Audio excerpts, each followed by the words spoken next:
এবার হাতের যে অবস্থা, মনে হয় না কুরবানি দেওয়া যাবে রে। ওটাই তো আমিও ভাবতেছি রে, যে অবস্থা কি হবে না হবে। শোন, মোর মাথাতে একটা বুদ্ধি আছে, বুদ্ধিটা যদি কাজে লাগা পারি। কারণ বুদ্ধিটা মুই খাটানো হনি, মোর তো দাড়িটা কাটে ভুল হয়ে গেল, দাড়ি আছে।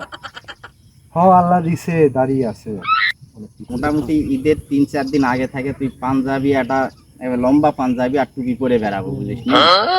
কারণ দেখ, এলাকাত কুরবানি দিলেই তো এটা করে কুরবানি দিলেই 5 কেজি করে গোস্ত দেয়।